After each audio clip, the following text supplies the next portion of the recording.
బ్రాహ్మణులకు రక్షకుడెవరు అంటే గోవిందుడు. బ్రాహ్మణులకు భూసురులు అని పేరు.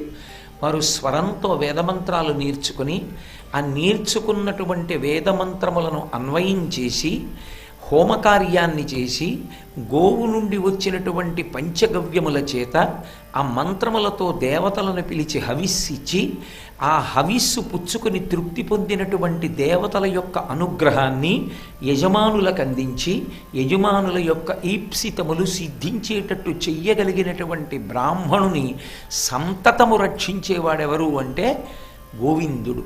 ఇంకొక మాట చెప్పాలి అంటే అసలు బ్రాహ్మణ్య సిద్ధిని ఇవ్వగలిగినటువంటి వాడు, అసలు ఆ బ్రహ్మతేజస్సునిచ్చేటటువంటి వాడు, గాయత్రీ మంత్రమునందు అంత అనురక్తిని కల్పించగలిగినటువంటి వాడు, సంధ్యావందనమునందు అనురక్తి కల్పించగలిగిన వాడు, వేదమును ప్రమాణముగా స్వీకరించి బ్రతకాలనేటటువంటి ధృతిని కల్పించగలిగినటువంటి వాడు గోవిందుడు. సాధు పురుషులు అంటే వేదాన్ని భగవంతుణ్ణి నమ్ముకున్నటువంటి వాళ్ళు.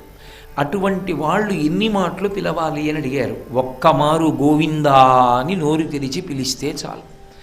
ఉత్తరోత్తర జన్మల వరకు దాన్ని లెక్కలోకి తీసుకుంటారు. వీడు ప్రయత్నపూర్వకంగా గోవిందా అని పిలిచాడు.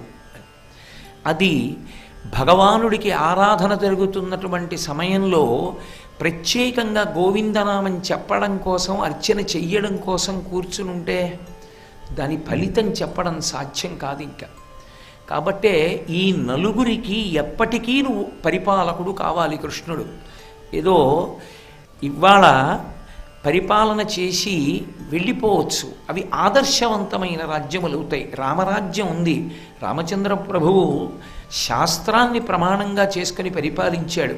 రాముడు వెళ్ళిపోయాడు, కానీ రామరాజ్యం వస్తుంది రాముళ్ళా ధర్మశాస్త్రాన్ని పట్టుకుని పరిపాలన చేస్తే. కానీ పట్టుకుని పరిపాలన చేసేవాళ్ళు లేకపోతే రామరాజ్యం వస్తుందని చెప్పడం, రామరాజ్యం ఉందని చెప్పడం సాధ్యం కాదు.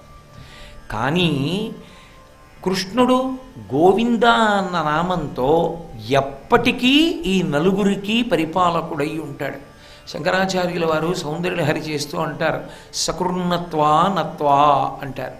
ఎన్ని మాటలు పిలవాలి, ఎన్ని మాటలు నమస్కారం చెయ్యాలి అంటే ఒక్కమారు ప్రీతితో నమస్కారం చేస్తే చాలు. సతాం అంటే సత్పురుషుడైన వాడు ఒక్కసారి నమస్కరిస్తే భగవానుడు నిరతిశయ ప్రీతి పొందుతాడు. అది సాధు పురుషుల యందు ఉండేటటువంటి లక్షణం. వారు నిరంతరము ధర్మము గురించి ఆర్తి చెందుతూ ఉంటారు. అటువంటి వారెవరున్నారో వారు ఒక్క మాట నమస్కరిస్తే చాలు, ఒక మారు నామం చెప్తే చాలు. అటువంటిది ఎన్నో మార్లు గోవిందా గోవిందా గోవిందా గోవిందా అని పిలవగలగడం అంటే అది జన్మజన్మాంతర సుకృతం. అంత తేలిగ్గా గోవిందనామం చెప్పి పుణ్యాన్ని మూట కట్టేసుకోవడం అందరికీ సాధ్యమవుతుందా అంటే అంత తేలికగా సాధ్యమవుతుంది అని నిర్ధారించడం తేలికైనటువంటి విషయం కానే కాదు. కాబట్టి ఎప్పటికీ పరిపాలకుడుగా కృష్ణుడిని ఉంచాలి అని బ్రహ్మగారు సంకల్పం చేసి ఇంద్రుడి చేత పట్టాభిషేకం చేయిస్తే వచ్చినటువంటి నామం గోవిందనామం. అందుకే ఇంద్రుడు వచ్చి చేసింది కాదు, బ్రహ్మగారి ఆజ్ఞ చేత ఇంద్రుడు వచ్చాడు అని భాగవతంలో ఉంది.